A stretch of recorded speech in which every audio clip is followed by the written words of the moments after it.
Hey guys, Blake Hall here today to talk about Stanley Kubrick's The Shining. Now, this is a film I go way back with. I first saw this when I was in the seventh grade, and I was just instantly captivated by its rich atmospherics, its uniquely visual storytelling, its world building in general, and the way that it explores characters in their darkest depths in such a fleshed out in a unique kind of way. It's really expanded my mind as far as just how one could approach filmmaking. I never knew films could be made this way.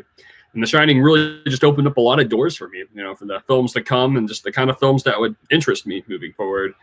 What's interesting to note right off the bat is that, when I was a kid, I used to just find this film more fascinating and scary. But the older I get, the more disturbing it is. I just think that this latest viewing, it especially just really left a disturbing mark on me. I think that it's just when you get older, you kind of realize that anyone's capable of reaching the kind of dark depths that are explored in this film. Really, in a sense, I think that this is a film of kind of a dark side of what happens when a person's innermost thoughts, desires, and whatnot come to surface. How absolutely insane and mad it looks. And this is a film that explores that in a depth way.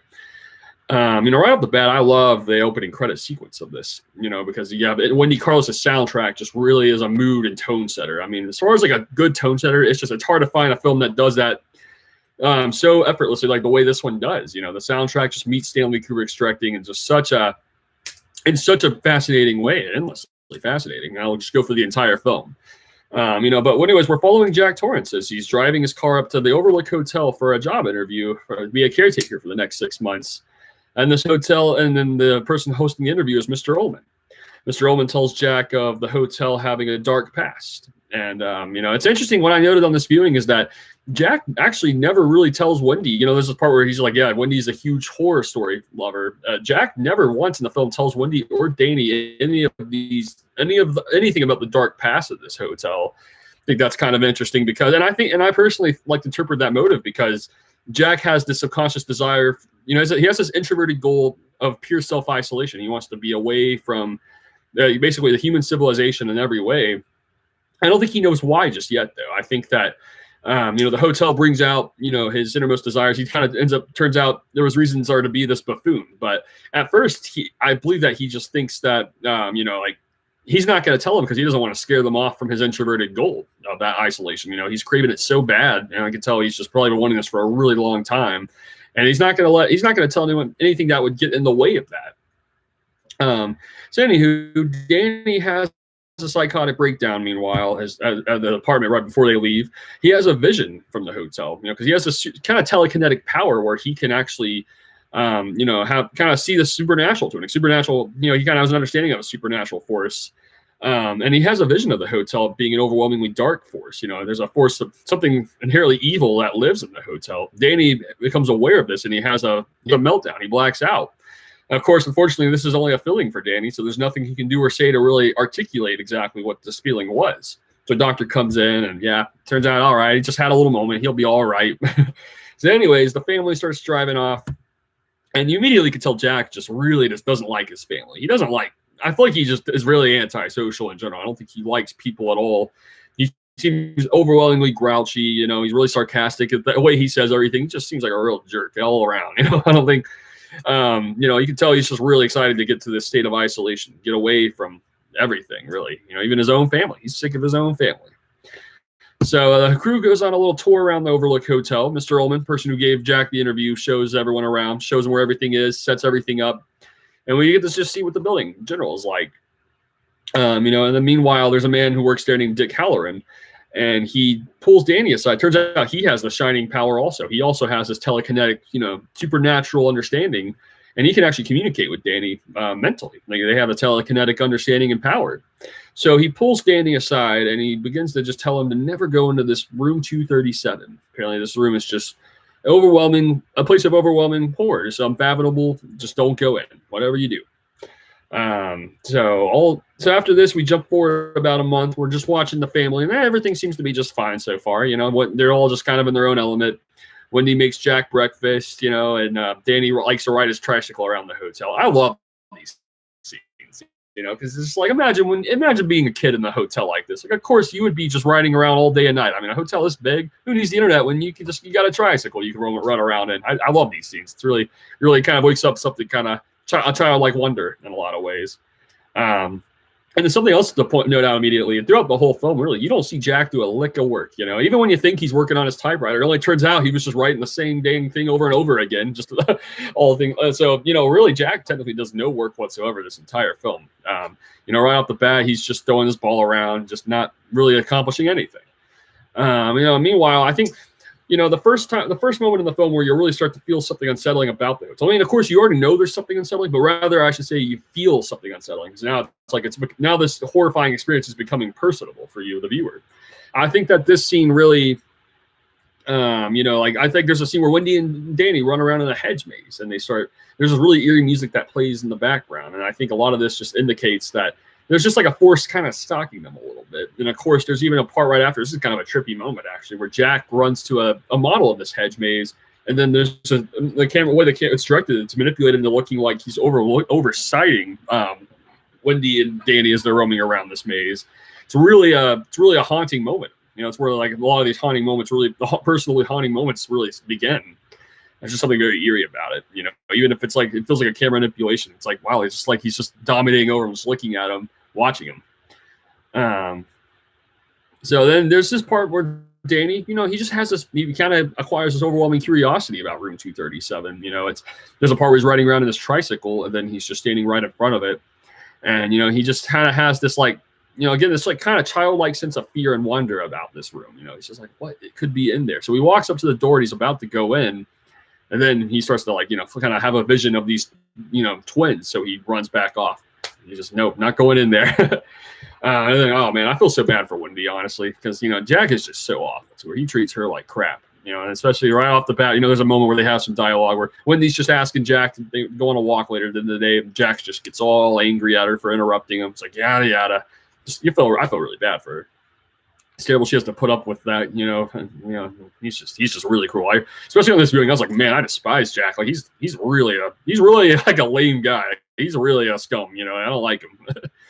There's nothing really likable he does in the whole movie when I really think about it. Is there one redeeming trait about this guy? Not really. You know, then following that, there's a really disturbing moment where Wendy and Danny are running around outside. Jack's just staring at the window, just staring at him, staring very intensely. Like he's got some bad thoughts and ideas running through his head. You know, you don't know what they are, but it's something that's bad. It's like that famous Kubrickian stare. You know, that's a sign there's something really bad coming up. So anyways, Danny's driving around in his tricycle again, and then now he actually sees those the Delbert twins just standing right before his eyes. And he's just overwhelmed with fear and terror. He's covering his eyes. He doesn't know what to do. Well, I think the most notably terrifying part about it is the fact they always tell him like forever. And ever. And I don't know about you, but those kind of words haunt the crap out of me. You know, and I always try to understand why is it that's so terrifying, you know, and I think that, you know, the way I interpret those kind of words is it implies that a person is at a state of eternal happiness, but a level of happiness that is completely removed and detached from reality to a way that's very haunting rather than, you know, it's like they're in a good place, but, you know, to everybody else, like that's just horrifying. It's a level of happiness that can't be met in reality. So, I mean, I think that there's just some, you know, I think that those levels of happiness is where like, you know, we'll see this later with Jack, but that's where the temptation of, you know, like being in a, you know, supernatural force, that intense isolation really begins. You know, isolation can make any overwhelming desire of happiness really dark, you know, because there's a flip side to overwhelming happiness. There's, you know, overwhelming darkness. So anyway, Danny walks into Jack's room. And then Jack also repeats the exact same face forever and ever and ever. You know, and I think to me that just shows that, wow, you know, Jack's no different from these kids. Like Jack just wants to play around all day like an animalistic buffoon. Really, that's what it comes down to. Like it's not really shown that clear yet, but that's, you know, essentially how I like to interpret all that. It's like he hates his life. He hates fulfilled everything. And he wants to be in the state of isolation so he can just be free to do whatever he wants. Makes him happy. You know, makes him feel like a kid again, you could say. So anyways, you know, Danny eventually gets curiosity to the best of him. There's a part where Danny's playing with his toy trucks, and then a ball is suddenly rolled right to him. So Danny follows this ball, and it leads him right into room 237. The door is just neatly open for him. So Danny walks in. And then meanwhile, Wendy hears Jack having a meltdown. He's having a psychotic meltdown. He runs to him, And Jack just had like this horrible nightmare of actually murdering Danny and Wendy. He like literally had a vision of what's to come right here. And it's almost like this is the last glimpse you really get of Jack at a, humanistic, any kind of humanism coming out of him. He actually feels really guilty and terrible about it, but he's kind of at a point where he's already kind of at a point past no return. So he's kind of shook up. He can't really express himself. He can't say anything. So, and unfortunately this happens where Danny actually comes out. And it looks like whatever happened in room 237 completely messed him up. He looks traumatized. He can't talk. He's sucking his thumb. He's got like all these scars on his shoulder. His shirt's all cut up. And, Jack's just so shaken up at this point. He can't even begin to say anything about all this. So Wendy naturally puts the blame on Jack because who else is in the hotel? Seemingly nobody.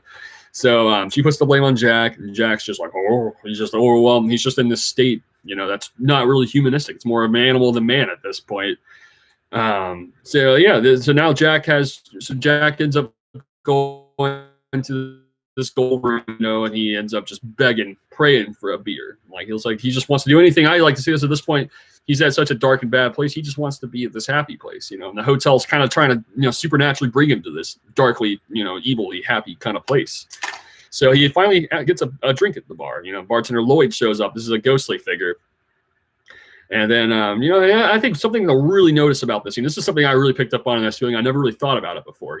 Previously I would watch these scenes of Jack and I was like, oh, I love his hammy acting. This is like dark comedy. Honestly, this is a really, really disturbing angle to look at this also. Like, it's just, you got to just take note of, just look how frighteningly happy Jack looks throughout all of these scenes. It's like he's enjoying a beer and it's like, he just looks like he's at the level of happiness whenever he's in this moment that he looks like he would instantly snap at any moment. The reason I could say that is because just picture this. Imagine if Wendy was in there with him, or Danny, or anybody, any person was in there with him. Like, he would automatically look like a complete loony psychopath, which is why he wouldn't act like this around anybody. And now he's in a state of isolation. He's at that introverted goal.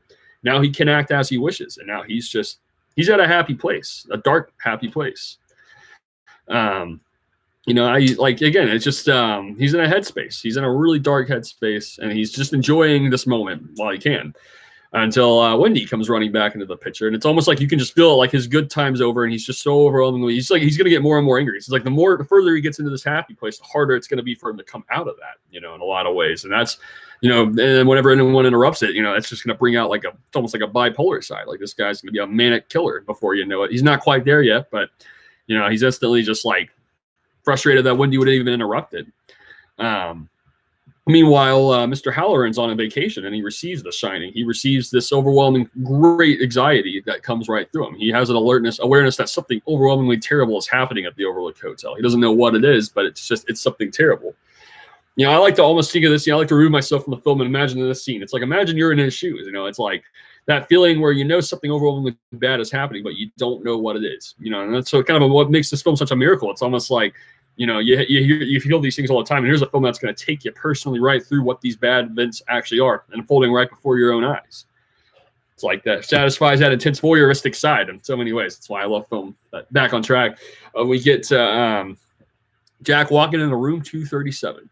He himself is going in here, and he walks into a bathroom, and he's lusting after a naked lady. And then I thought Jack's more animal than man at this point. Like I said, he has this look on his face. It's like terrifyingly happy. It's like he's whatever this hotel's doing to him, it's possessing him, and he's feeling good. It's making him feel really good. It's like just imagine, just to put these things in perspective, just imagine what it would look like if Wendy were in the room. Imagine what it would look like if anybody was in this room with him. Just how insane, how crazy, creepy he looks. He really looks terrifying.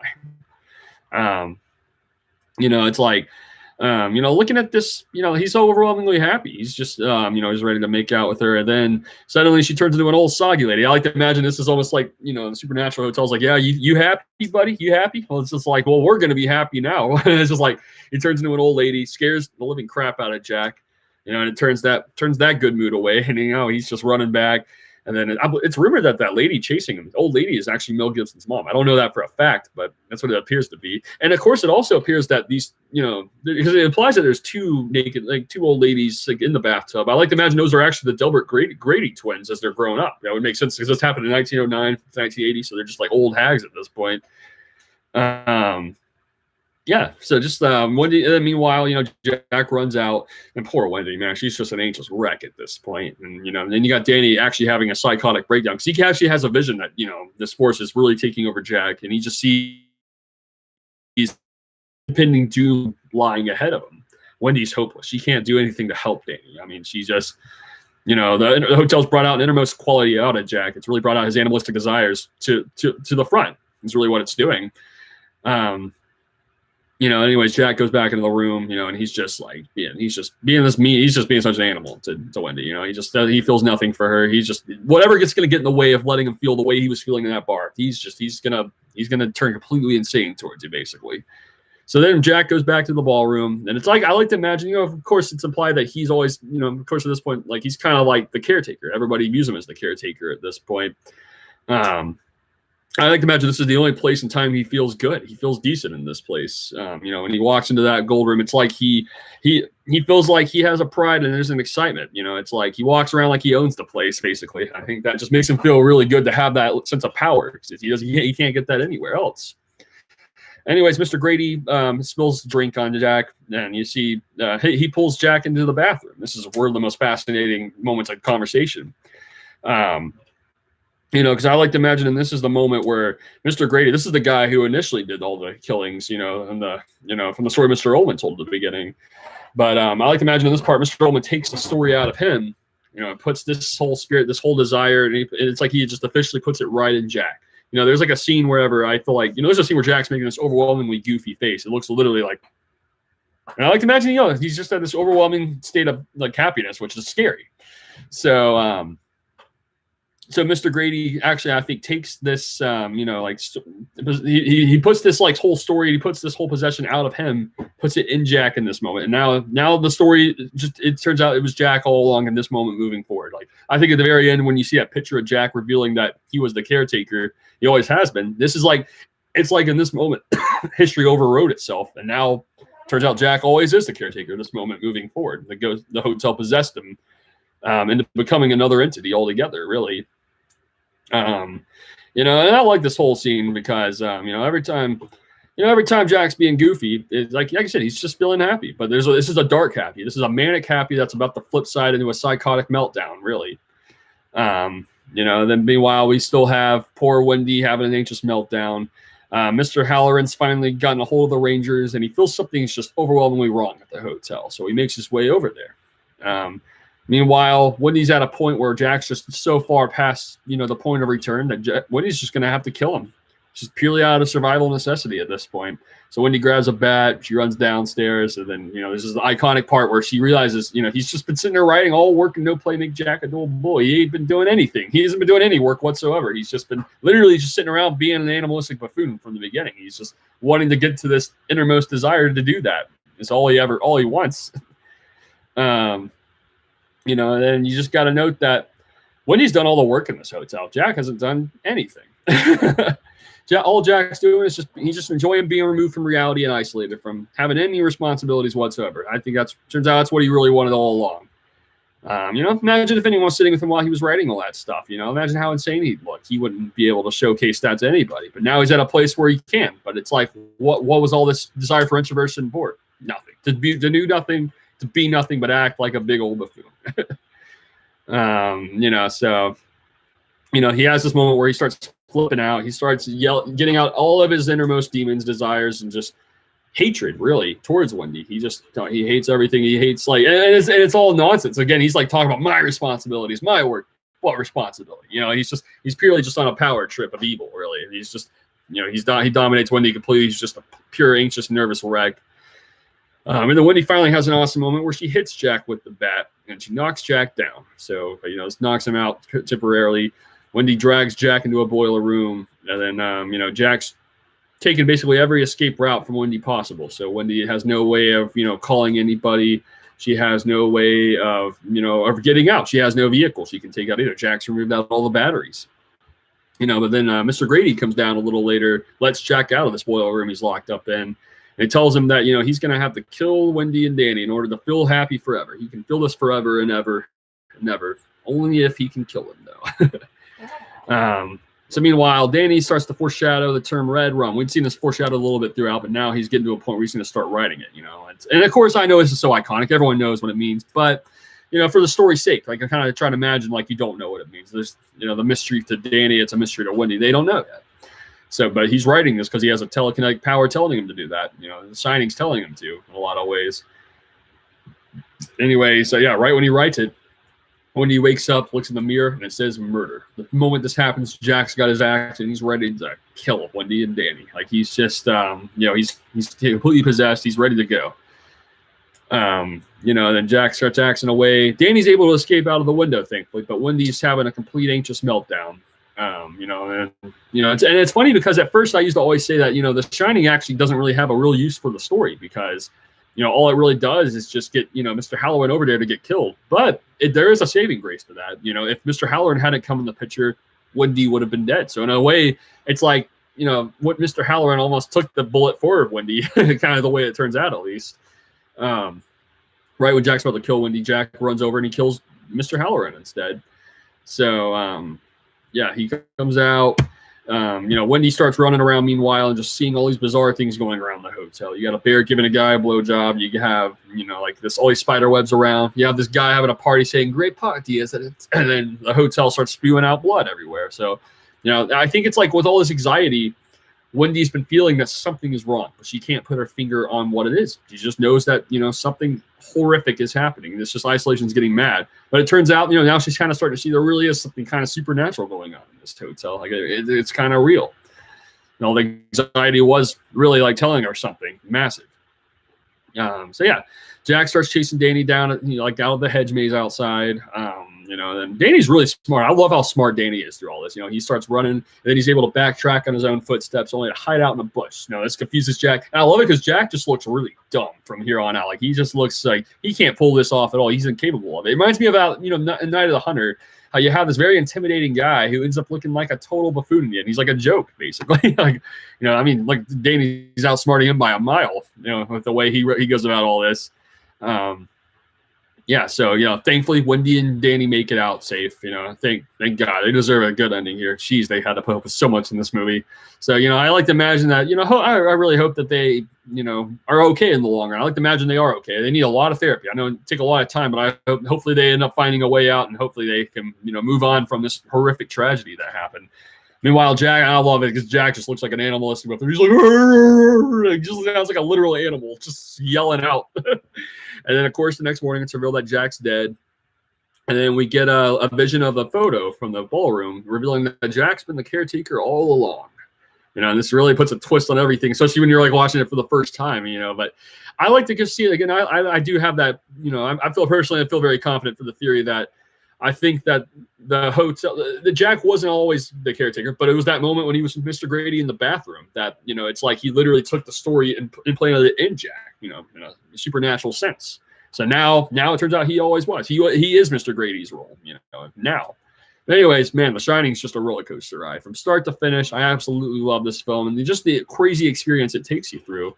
It's a film that does leave you feeling a bit exhausted, but it's the best kind of exhaustion. I mean, it takes you through so much. It really takes you through just the worst aspects of humanity. Like, it's one of those films that makes you really think about like those introverted goals we have. Sometimes we want to just be isolated from the world, but what for, really? And I think this is a film that kind of shows maybe we're all just trying to be, animalistic buffoons, but you can't just be that in the real world. You gotta pick all that up, and you gotta be a little better than that. It's a film that really explores the darkest depths within. And I think this is a miracle of a film because it explores that. So you don't have to do that. It's a film that kind of just like lends itself to like, look, we're all capable of snapping this hard. So, watch yourself before you get to such a level, and, just don't let yourself cave to those kind of temptations. You don't want to lose touch with, reality 100%. You always want to find something that can keep you grounded and stable with reality, with people and with things. You shouldn't just, hide away forever and ever and ever, because that level of extreme happiness is going to turn into something really bad after a while. But anyways, that's The Shining. Check it out if you haven't seen it, and if you have, highly recommended. Next, I'll be taking on Terrence Malick's The Thin Red Line, so stay tuned for that. Have a good one.